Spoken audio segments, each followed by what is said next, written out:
Salut, bonjour. Que l'Éternel vous bénisse. Nous sommes là pour parler de la part de l'Éternel, notre Dieu. Moi, c'est les frères Rifin, Papa Rifin, évangéliste Rifin. Ça dépend de ce que vous allez utiliser, le concept est là. Mais je ne suis pas là, je suis là pour parler de la part du Seigneur.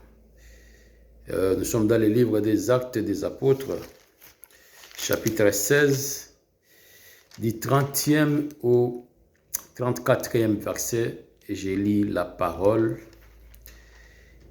Il les fit sortir et dit, Seigneur, que faut-il que je fasse pour être sauvé? Paul et Silas répondirent, crois au Seigneur Jésus et tu seras sauvé, toi et ta famille. Et ils lui annoncèrent la parole du Seigneur, ainsi qu'à tous ceux qui étaient dans sa maison. Il les prit avec lui à 7 heures, même de la nuit. Il lava leurs plaies, et aussitôt il fit baptiser lui et tous les siens. Les ayant conduits dans son logement, il leur servit à manger et il se réjouit avec toute sa famille de ce qu'il avait cru en Dieu. Gloire à Jésus. Ici, il s'agit d'une histoire de Paul et son ami ou bien son frère Silas. Ils étaient arrêtés et mis en prison. Et dans la prison, qu'est-ce qu'ils faisaient? Ces deux hommes de Dieu, ces disciples, ils priaient et chantaient les louanges de Dieu. Et à un certain moment, la prison a commencé à bouger, à trembler. Bien-aimés dans le Seigneur, et automatiquement, les geôliers qui étaient là accourus à l'intérieur pour aller voir qu'est-ce qui s'est passé. Ils croyaient pour lui que les prisonniers ont pris fuite. Mais Paul et Silas l'avaient calmé. Quand il a vu ce qui s'est passé, il a demandé à ces hommes de Dieu, qu'est-ce que moi je peux faire pour que je sois sauvé? Alléluia. Une très grande question, mes amis, mes bien-aimés dans le Seigneur. C'est une grande question que chacun de nous aussi doit se poser. Qu'est-ce que je dois faire pour que je sois sauvé? Alors, à cet instant-là, Paul et Silas lui présentèrent quelqu'un de merveilleux, quelqu'un de très important, quelqu'un qui a la capacité de sauver, parce que l'homme avait demandé qu'est-ce qu'il pouvait faire pour qu'il soit sauvé. Alors, il fallait quelqu'un qui pouvait les sauver. Et quelqu'un là, la personne là qui était mieux placée pour les sauver, il s'agissait seulement de notre Seigneur et Sauveur Jésus-Christ. Alléluia.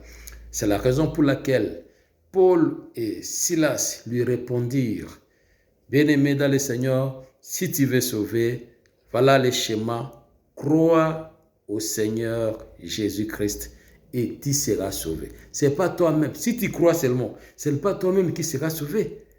Ils les ajoutèrent encore que non, ça ne sera pas toi seul, y compris aussi les membres de ta famille. Oh, je pense que ce monsieur-là était vraiment dans la joie parce que lui-même voulait être sauvé, mais ce n'est pas lui seul qui a été sauvé ces jours-là, c'est sa famille aussi qui a été sauvée avec lui ensemble.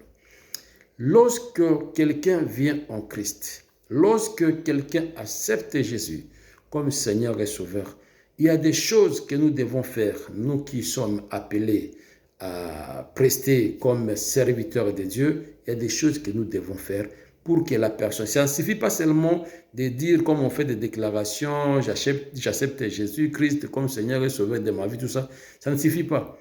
Il faut faire asseoir la personne. Et ce qui peut faire que la personne soit assise à l'église, qu'il demeure, qu'il reste éternellement, c'est la parole de Dieu. C'est la raison pour laquelle, dans le verset 32, il est écrit, ils lui annoncèrent la parole. Très important. Ce que nous devons annoncer aux gens, c'est la parole, la vraie. Pas les hérésies, pas les paroles qui n'ont aucun fondement, mais la parole du Seigneur Jésus-Christ.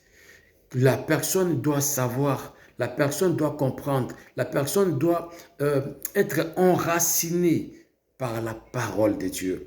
Et cette parole se trouve dans ces livres que nous appelons la Bible. C'est cette parole-là qui est importante, c'est cette parole qui change. Bien-aimés, quand nous prenons pour voir vraiment l'importance de la parole, nous sommes dans 2 Timothée chapitre 3. Nous prenons 2 Timothée chapitre 3, verset 16. 2 Timothée 3, verset 16. Il est écrit ceci. Toute écriture est inspirée de Dieu et utile pour enseigner, pour convaincre, pour corriger, pour instruire dans la justice, afin que l'homme de Dieu soit accompli et propre à toute bonne œuvre. Voilà le rôle que la parole fait dans la vie d'une personne qui vient d'être convertie ou qui vient d'accepter Jésus-Christ comme Seigneur et Sauveur. Parce que quand on va lui annoncer la parole aura des effets positifs dans la vie de la personne. Le premier effet, c'est quoi? Après avoir été enseigné, la personne sera convaincue. Convaincue sur quoi? Convaincue que Jésus-Christ est le seul qui peut sauver. Voilà. On doit lui montrer, on doit lui dire que Jésus-Christ est l'unique. Il a fait la déclaration pour dire, je suis le chemin, je suis la vérité, je suis la vie. C'est lui seul qui a dit ça. La personne doit comprendre ces choses-là pour qu'il soit vraiment réellement convaincu que c'est Jésus-Christ seul qui peut lui amener au ciel. C'est Jésus-Christ seul qui peut lui donner la vie. C'est Jésus-Christ seul qui peut lui sauver. Il doit être convaincu. La deuxième chose que l'enseignement fait, ou bien la parole fait dans la vie d'une personne qui vient d'être convertie, c'est de corriger. La parole vient corriger. Corriger quoi? Corriger les comportements, corriger les caractères, corriger la façon de parler, corriger la façon de marcher, corriger la façon d'agir, corriger la façon de la pensée. Voilà, corriger la façon de voir les choses. La parole doit corriger. C'est la parole qui corrige. La personne, comme il est écrit dans 2 Corinthiens 5, 17, si quelqu'un est en Christ, il devient une nouvelle créature. Les choses anciennes sont passées, voici toutes choses sont devenues nouvelles. L'homme qui était jadis, qui vivait dans les péchés, mais quand il écoute la parole, quand la parole entre dans son cœur, la parole apporte un changement. La parole apporte quelque chose pour que la personne ne soit pas ce qu'elle était hier, mais elle devient une autre personne. Une personne complètement changée.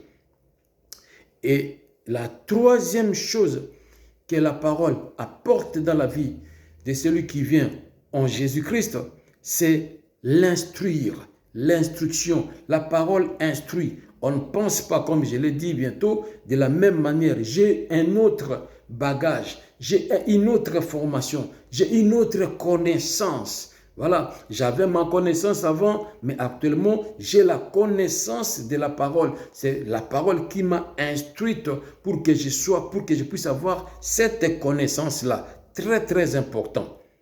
Et dans tout ça, la finalité, c'est quoi? La finalité est que l'homme soit accompli et propre à toute bonne œuvre. La parole rend donne à quelqu'un des capacités pour qu'il soit une personne remplie, une personne accomplie, à poser maintenant de bonnes œuvres. les œuvres qui doivent être différentes à celles que la personne faisait avant. C'est-à-dire, si la personne était voleur hier, il change. C'est la parole qui vient pour signifier à la personne, voilà, le vol n'est pas bon, c'est quelque chose que notre Dieu n'aime pas. Il a compris, c'est la parole qui lui dit ça, il comprend et il ne vole pas, il change. La parole, l'objectif premier de la parole, c'est quoi? C'est le changement. La parole, même dans les connaissances que nous avons dans le monde, quand je ne connais pas, je me comporte d'une manière, d'une certaine manière. Mais quand on me donne la connaissance, je change. Parce que la connaissance vient modifier la façon de voir, la façon de penser, la façon de faire, la façon de marcher, la façon de parler. Si hier, je faisais vomir n'importe quoi à travers ma bouche, mais aujourd'hui, je ne le fais pas parce que j'ai maintenant la parole. Voilà ce qui est très important. Que Dieu vous bénisse et à la prochaine.